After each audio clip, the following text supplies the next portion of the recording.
Ladies and gentlemen, the ICUs in Florida are already running out of bed.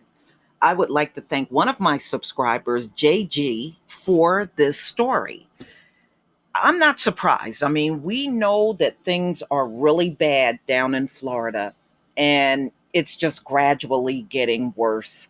Unfortunately, your governor just was too lackadaisical when it comes down to coronavirus. And unfortunately, people in Florida are now paying the price. I wish it wasn't that way, but it is. And it is too much, especially on the big elderly population that's down there. That's who I really feel for, because you just don't know. They succumb to this so easy. It's not even funny. And if you don't believe that, just look at your local obituaries and look at the amount of elderly people in the paper, and it has listed that they had COVID-19 or coronavirus right there in the obituary. So, ladies and gentlemen, this is CBS News, and this is July 20th, 2020. I'm going to go ahead and play some audio for y'all. More than 4 months after the coronavirus first exploded in the United States, several states are seeing new spikes in cases. Texas reported more than 10,000 new cases for the fourth day in a row on Friday. The state has given public schools the okay to remain closed in the fall. The virus has killed more than 3,800 people in Texas. Florida also added more than 10,000 new cases to its tally. Parts of the state have issued mandatory curfews to get people off the streets. The jump in cases has convinced retail chains like Lowe's and Home Depot to join a growing list of companies requiring customers to wear face masks in their stores nationwide. For more on all of this, I am joined by Dr. Amesh Adalja. He's an infectious disease expert as well as a senior scholar at Johns Hopkins University Bloomberg School of Public Health. Dr. Adalja, how can officials in these states seeing a spike in new cases address the issue and start to get some control over the virus, especially when public health experts are saying one thing and then local officials, state officials, and national officials might be saying something else? This has really been the story of the entire pandemic, conflicting information from different levels of government that have made it very hard, if you're a member of the public, to know who to believe, who to trust, and seeing shifting guidance from different places. And that's not how you should manage an infectious disease emergency. What people should be doing is listening to public health authorities, because they're the ones with the expertise on how the disease is spreading in their area and what activities are promoting spread and which activities are relatively safer. And that being said, you're going to see lots of businesses require face coverings to come in, because this is being seen as increasingly as the currency for moving forward. And it is something that if there are people that are sick that are going out, and clearly they are, or we wouldn't be getting this type of spread in some states, a face covering, not just a face mask, but even a face shield may provide some benefit for preventing the spread and getting this under control. Well, earlier this week, the Trump administration instructed hospitals to no longer report daily COVID-19 data to the Centers for Disease Control, and said the information is now supposed to be sent directly to a database in Washington. Tell us how you feel about that news, and do you have any concerns about this information bypassing the CDC? We know that the CDC is the premier public health agency in the country, probably even the world, and it's their guidance that is very, very critical to managing any kind of infectious disease emergency. But what we've seen from the very beginning of this pandemic is a marginalization of the CDC, where CDC experts are increasingly being forced to think about whether their guidance is going to be something that conflicts with a narrative from the White House versus whether it actually is reflective of reality. And I think that's a poisonous atmosphere, and it's really further evidence, this new move, of how the CDC has become sidelined and isn't able to do its job. And I think this is something that we're going to see the consequences for a long time. Well, I also want to ask you a little bit about testing for COVID-19. Many of the available tests can take several days to produce a result. We heard the governor of Texas speaking out against this problem today. How does the delay affect our ability to actually get the virus under control? it actually makes it almost impossible to get it under control. If it takes 7 days or even longer in some places to get an outpatient test result, how can you actually do contact tracing and case investigation? It makes it almost futile to do that. So we have to get turnaround times down to probably 1 day, ideally. We can get this test back in a couple of hours in the hospital, but there's no excuse for what's happening in outpatient testing facilities where people have to wait in a car for 8 hours to get a nasal swab.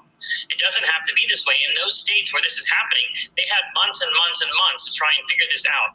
And clearly, there wasn't political will or an understanding of what was going to be needed as we move forward in this pandemic. The virus isn't going anywhere, and testing needs are going to continue to be a major issue as we move forward until we have a vaccine. So we have to get this right. We need to be able to be tested for this, just like we can get tested for HIV or even get our blood pressure taken. We shouldn't have to wait 7 days. It's really unacceptable, and the White House Task Force has to really work with suppliers to make sure that this can happen.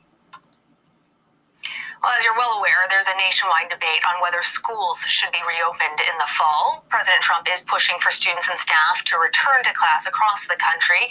Critics argue that it's dangerous, especially with a number of states seeing a spike in new coronavirus cases, and feel like in this instance that the White House's edict that local and state governments should be making more of the call instead of the national government seems to be falling on hollow ears in this instance.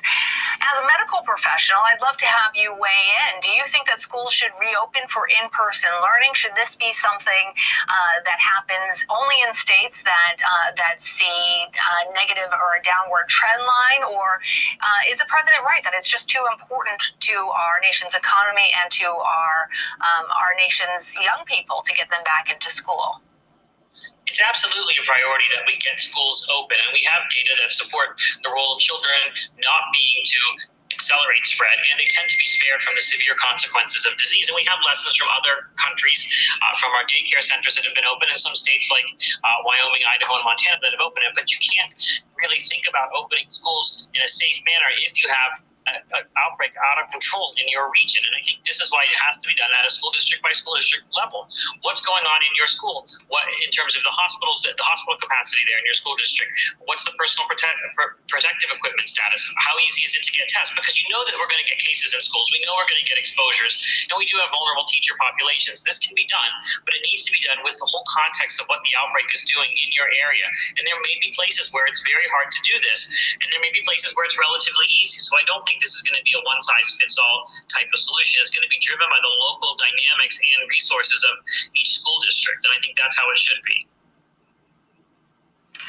What steps do you think that these local school districts can take to make sure that they are protecting the lives and safety of their students as well as their adult faculty, staff, and other workers? What they need to do is come up with a comprehensive plan for how they're going to deal with cases, how they're going to deal with exposures, and think about how they can change the physical layout of their school in order to make social distancing easier. Do they reduce class sizes? Do they do more classes outside, some in the gymnasium? Do they have some ability for distance learning if there are people that are more vulnerable there, including teachers? And then you have to really think about all the places where you can decrease the risk. You know the risk isn't going to be zero, but you can reduce the harm of the virus by taking simple principles that maybe they learn from other countries, maybe they learn from other states, and try and do this. It's going to be a rough school year no matter what, and we are going to, you have to expect that we're going to see cases, and we're going to have schools that have exposures and have to modify their operations. That's just a simple fact. So the question is now, can we get schools ready and prepared, and the parents ready and prepared to deal with this really different school year that we're approaching?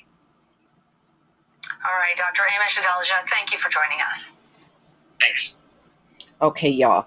Now, back to Florida. Florida has 45 hospitals, and they have no available beds in intensive care as of Sunday afternoon.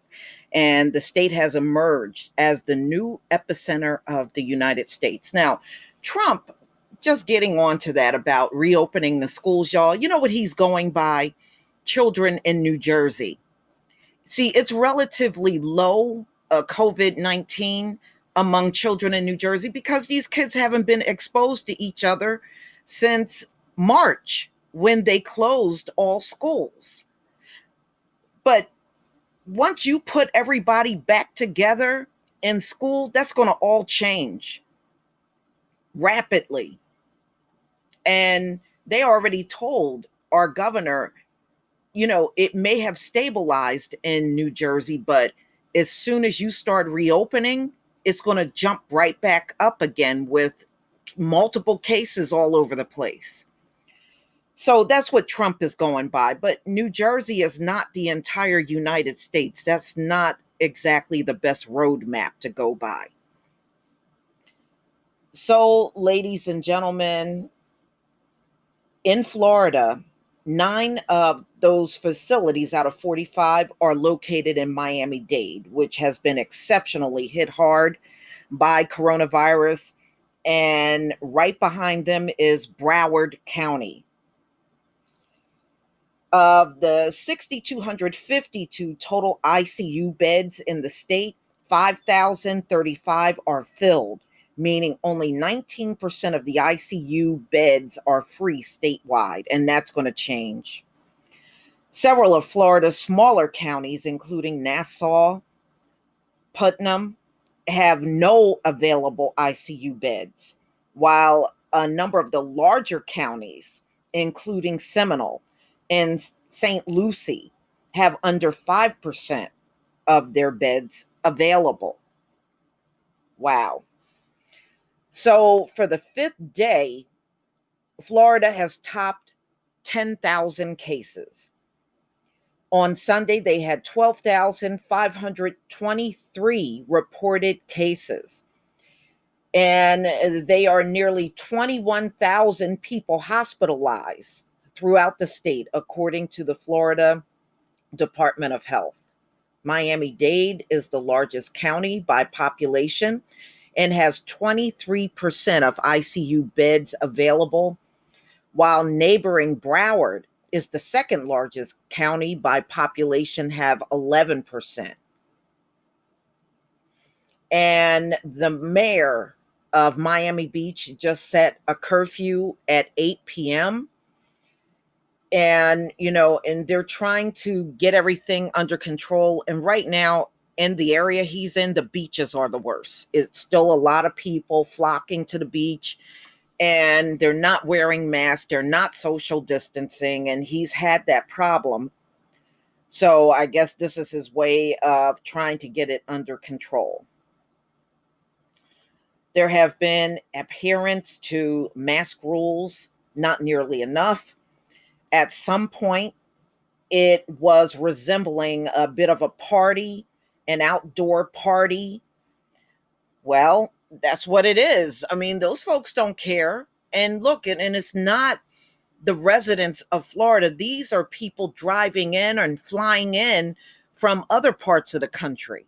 They have a lot of outsiders coming in there and using the beaches and partying and everything. So, so that's one of the things the government, the mayor has been really complaining about. And man, I have not spoken to one person in Florida that is happy with the job the governor is doing. And, he is Trump's lapdog. So anything Trump does, he tries to model after it. And look at the good it's doing him. Florida Governor Ron DeSantis on Saturday continued to insist the state has a high number of coronavirus cases because of large amounts of testing, although his comments do not reflect that the state has a positivity rate of 14%.